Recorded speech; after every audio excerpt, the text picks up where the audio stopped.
Анжеликанын экс-эри Урмат Бекболиев. Сен кече мага каршы жооп берем деп, видео чыгарам деп, отыр кашасын чалыпсың, кайрын чайыр кылыпсың.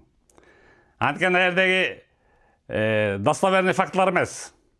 Ошо баланын, сен чыгарган баланын туугандары бияктан чыгып возмущаться этип, бүт документтерди предоставлять этишти мага.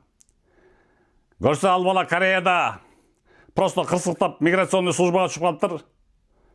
Bir neçe saatка камалыптыр. Анан камалып атканын көрсүн туугандар деп короткий видео чыгарып туруп интернетке кирип коюшуптур. Жардам бергиле туугандар деп. А сен моменттен пайдалана калып, ал видеону как будто ошол именно ошол бала силерге жибере албай калды. Ошонун азабынан тиги сен каршы өткөн видеодо чыккан тиги Муратбектин $64,000 каршы болуп калганыңды, а вообще-то $128,000 теңин баасы деп алган экенсиң. Ошол машинанын бул бала жибере албай атат деп сен кече айтып атасың видеоңдо. Аны уктум. Урмат Бекболиев. Айтып кашайта калып айтпай жүрбөйсүңбү? Мына азаматтар аркаңа кайрыла булайып чыгып атпайбы? Туугандарың нааразы. Сага ызырынып атышат, сотко көрөсүп атышат. Тезирээк ошо кече видеоңду удалить эт. Удалить эткенде кесип сураган тиги ошо баланын атын бересиң. Атын атабай эле коюн. Во-первых, аны менен договоруңар жок экен, ал бала менен. Касында договор жок экен. Договор жок экен. Андан тышкары сен представитель колунда иштеген келинби кызбы, атын айтпай эле коюн. Кореяга бара албайт экен.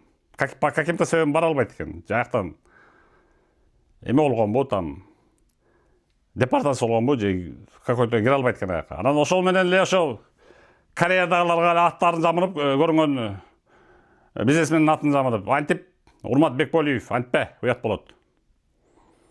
Ошо видео боюнча жооп берип койсом эми ар бир сөзүңө жооп берип отурбайт эле, бирок тиги ошол туугандары чыгып ушинтип атышат мага. Мага кызмыш болуп, Урмат Бекболиев нагыл алдыга атат деп.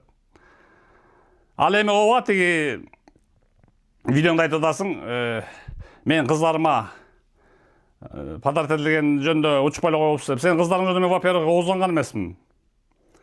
Сен экс катының Анжелика деле абдан бай неме, бай катын. Мүмкүн ал өзү эле уюштуруп койду.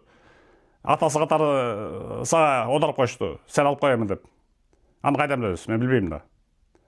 Ну факт в том, что ты каршысың Муратбекке. Bir айда алып келип берем деп өзүңдүн убадаң бар болчу. Bir ай эмес мына, 3 айдан ашып бардат мына. Жарым жыл болот жакында. Бери кутуруп кой да. Ушунча чоң арада жерге чарада жим курган ызчуу сөздөрдү кирептер болбойбу. Андыктан сен давай, алдагы видеоңду өчүргүн дагы ошол Кореяда жана убактылуу кырсыктап турган баладан кесип сура. Ал сага вообще тиешеси жок экен. Сен жөн эле пайдаланып кетсиң. Открытый источник эмеден пайдаланып интернеттеги. Ош эмебе, Урмат Бекболиев.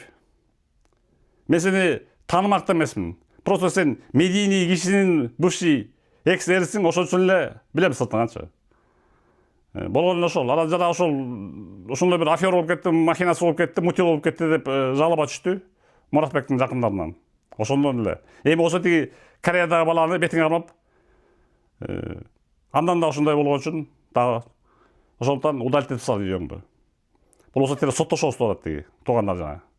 Кореяда камакта баланы. Сен атын жамырып, ошо сен антип бирөөгө шылтаба. Лучше кутул. Лучше ошончо эми ушунча атыңар туруп, ушунча байлыгыңар туруп эми уят да. Жөлө берип кутулуп кой. Тиги ягынан да кутул, биягында өчүр видеосун.